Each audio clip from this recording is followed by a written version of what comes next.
ভিডিওটি অবশ্যই শেয়ার করবেন যেন মানুষ বর্তমান বাংলাদেশের প্রেক্ষাপটটা জানতে পারে। আমাদের সকলের জানানো উচিত, আমাদের বাংলাদেশের মধ্যে ইন্টারনেট যোগাযোগটা এখন বন্ধ, ঠিক আছে?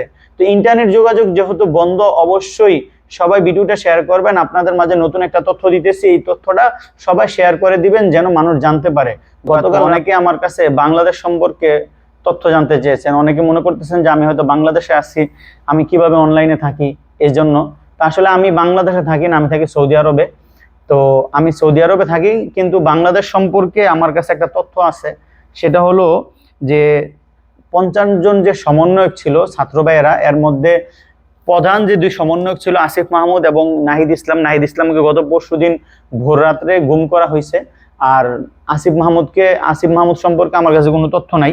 তবে ওদের যে সমন্বয়কের একজন সদস্য, সে হচ্ছে আব্দুল কাদের, সে গতকাল রাত্রে একটা পোস্ট করছেন। সে পোস্টের যে তাদের যে কথা, পোস্টের মধ্যে তাদের যে কথা, সে কথাটা আমি আপনাদেরকে শোনাইতেছি পরে। 1 নম্বরে এসে বলছে যে আইন শৃঙ্খলা রক্ষাকারী বাহিনী ও দলীয় ক্যাডারদের দিয়ে ছাত্রদের উপর অতর্কিত হামলা চালিয়ে প্রায় শতাধিক ছাত্রকে পাখির মতো গুলি করে হত্যা করা হয়েছে। আমাদের সমন্বয়কদেরকে গুম করা হয়েছে, ভয়ভীতি দেখানো হচ্ছে। 2 নম্বর, শহীদের লাশের সাথে বেইমানি করে আমরা গোল টেবিল বৈঠকে যেতে পারি না। আমরা এই পরিস্থিতিতে আলোচনায় বসবো না। আমরা দ্ব্যর্থহীন ভাষায় বলতে চাই, আমাদের দাবি মেনে না নেওয়া পর্যন্ত রাজপথে আমাদের আন্দোলন চলমান থাকবে। 3 নম্বর, আমাদের দৃঢ় বিশ্বাস, আমাদের দেশপ্রেমিক সেনাবাহিনী এদেশের ছাত্র সমাজের যৌক্তিক আন্দোলনে এদেশের ছাত্র সমাজের ও জনসাধারণের পাশে থাকবে। 4 নম্বরে তারা তাদের 9টি দাবি উপস্থাপন করছে, যার মধ্যে একটা দাবিও কোটা সম্পর্কে নেই।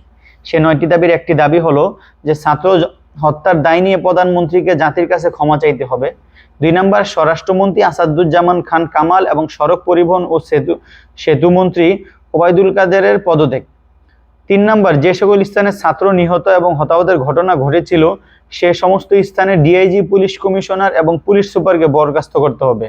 4 নম্বর, ঢাকা বিশ্ববিদ্যালয়, জাহাঙ্গীরনগর বিশ্ববিদ্যালয় এবং রাজশাহী বিশ্ববিদ্যালয়ের উপাচার্য এবং প্রক্টরকে পদত্যাগ করতে হবে। 5 নম্বর, ছাত্র হত্যার দায়ে অভিযুক্ত প্রতিটি পুলিশ সদস্য এবং সরকার দলীয় সন্ত্রাসীদেরকে আটক করে হত্যা মামলা দায়ের করতে হবে। 6 নম্বর, নিহত এবং আহত ছাত্রদের পরিবারকে ক্ষতিপূরণ দিতে হবে। 7 নম্বর, সকল ক্যাম্পাসে দলীয় লেজুর ভিত্তিক ছাত্র রাজনীতি নিষিদ্ধ করতে হবে। 8 নম্বর, শিক্ষা প্রতিষ্ঠান এবং হল খুলে দিতে হবে। 9 নম্বর, আন্দোলনে অংশগ্রহণকারী কোনো শিক্ষার্থী যেন একাডেমিক ও প্রশাসনিকভাবে কোনো প্রকার হয়রানির শিকার না হন তার নিশ্চয়তা প্রদান করতে হবে। আমাদের এই 9টি দাবি যদি মেনে নেওয়া হয়, সেক্ষেত্রে আমরা সাধারণ ছাত্রছাত্রীদের সাথে বসে আলাপ আলোচনা করব। সে আলাপ আলোচনা করে আমরা সরকারের সাথে সংলাপের বিষয়টি চূড়ান্ত করব, অন্যথায় আমাদের শাটডাউন কর্মসূচি চলমান থাকবে।